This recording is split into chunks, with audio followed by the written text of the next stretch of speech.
Hello everyone and welcome back to our Hurricane Outlook and Discussion update. So we're just going to get right into today's video as it is. A lot to talk about in the North Atlantic with the upcoming activity over the next couple of weeks. The agency is monitoring three areas of interest right now. Our first area that was designated Invest 91L yesterday now has pretty much 0% chance of forming over the next 2 or 5 days. So this will now move to the north and die to the dry air, and that will be the end of that system. Then we are monitoring another wave that is currently moving through the central main development region, and it will be near the north of the Lesser Antilles and could have a slight chance of developing out to the north of the Lesser Antilles. So we'll have to watch for that, as if it can get going earlier, there could be a rain threat and maybe some gusty winds for the Lesser Antilles. And then we will turn our attention back to the Africa coast, as we are seeing a pretty robust wave at the moment over Africa, producing some very heavy convection, and this will be traversing over into the Atlantic Ocean, and the energy does have this at a moderate chance of developing over the next 5 days. So we're going to have to watch all these systems.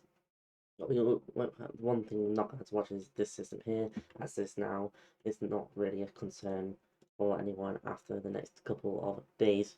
So let's take a look at the 850 millibar cyclonic vorticity then.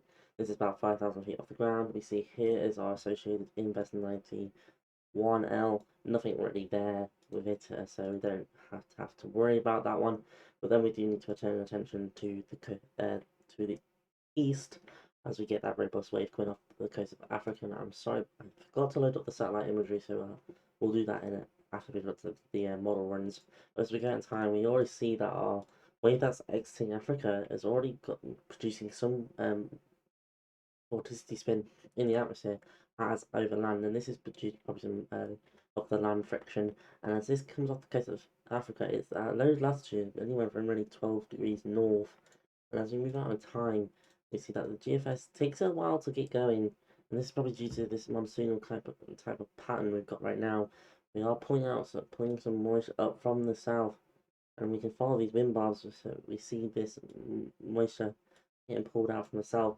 So it might take some time to organise, but as we get out in further time, we see that the GFS run is not very aggressive, but there's a lot of ensemble support for something being here, and there's at the moment a very strong signal with the ensembles that we might have something to monitor over the next 5 days. Here we see a very broad area of circulation, but a very some more tighter vorticity spin in the atmosphere closer on to the north side. If this gets too far north, though, we could see some dry air interruptions, and we can try and see this on the sounding that we're about to do and on the relative humidity model that I'll be showing you in just a couple of minutes. So again, wind shear looks pretty nice and low, but the main issue is if this system gets too far north, it will be encountering some dry air due to that strong Bermuda and Azores high that has kept much of the basin quiet out through July. So let's take a look at this relative humidity, and we take it out over the next couple of days. You see, here is the associated moisture bucket with this wave. Again, we are pulling some of that moisture out from the south, so it will have some moisture to work with. But with this Bermuda high sitting here still, there's a lot of dry air to the north currently as well. So if this wave gets too far north, it will not have time. It will not have enough. It might not have a good chance of developing into anything. And on this GFS run, on this relative humidity model, we do get a pressure center of 19 and 110, but it is jumping around between two areas. So this could suggest that there is two areas of vorticity that's trying to become dominant, and then on the GFS one, we kind of get the northern side to become dominant, and then we start to see a deepening cyclone. But then, as we get to the 5 day range, we see that the high pressure over Azores is pumping a lot of dry air to the north, and even though it's got a bit of moisture to it, this will be very easily killed off by this very dry air that will start being trained into the low level center or as well.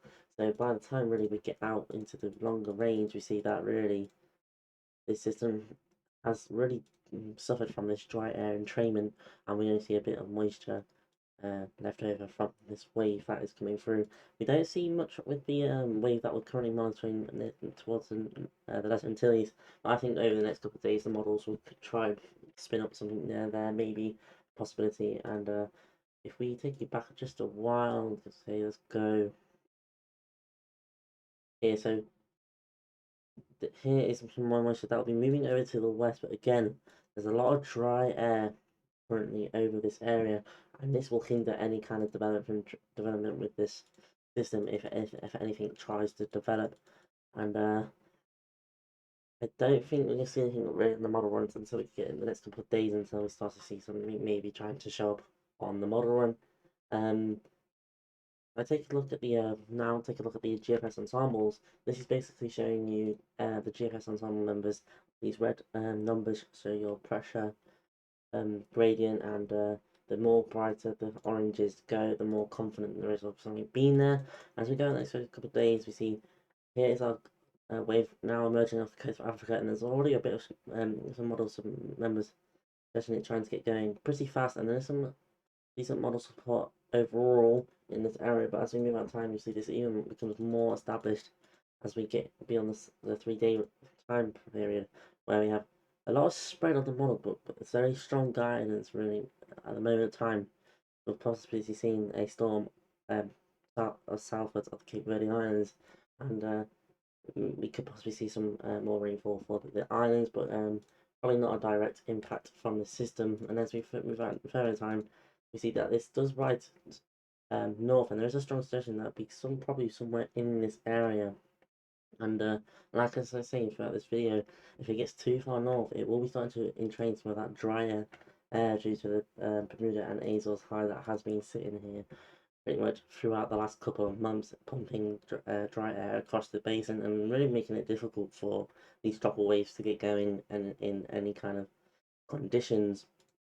Let's take a look at the Euro model run, and this is the 12Z one, looking at the same 850 millibar cyclonic vorticity in the atmosphere.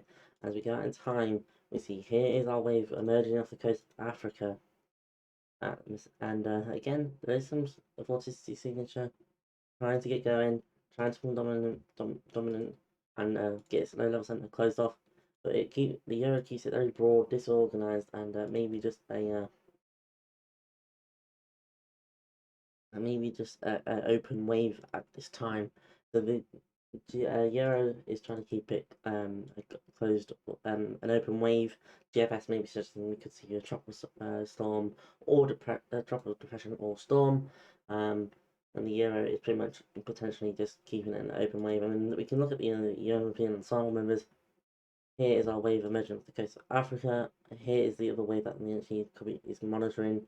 And we see some of the Euro ensemble members could suggest this developing. And then it's not until really beyond the 5-day range that the Euro suggests that we could see the current wave that's over Africa try to get going out in this region. So there is a lot of to play for with both of these waves that we're currently watching. The one on the coast of Africa does look pretty healthy at this moment of time, and if I actually pull up the the satellite imagery we do have, and if we can get it to load relatively quickly. While we wait for this, if to show you this, if you do enjoy these types of weather breakdowns, please consider subscribing and liking. I want to thank everyone for the support over the past couple of days in viewers, and the viewer duration is very appreciative, and I do really appreciate this. So let's take a look at the satellite imagery. So here you can see our coast wave that's currently sitting over Africa. It's really chosen the IR satellite imagery, so we can do this real quick actually. And just give it a second. So here is our wave that's entering in the last couple of frames. We see very strong convection associated with this current wave, and as this moves off the coast of Africa, we could see some more deeper convection try due to some land friction. But once it emerges off the coast of Africa, it is all game, as the sea surface temperatures in this area are relatively high, and you can see where it's emerging off. We're sitting in 27, anywhere from 27 to 26 degrees Celsius. So a lot of there's good sufficient sea surface temperatures we take a look at the wind shear real quick. Just take a general sounding and take the wind shear, and then we can. So once it comes off the coast of Africa, there is some wind shear, pretty moderate to heavy wind shear.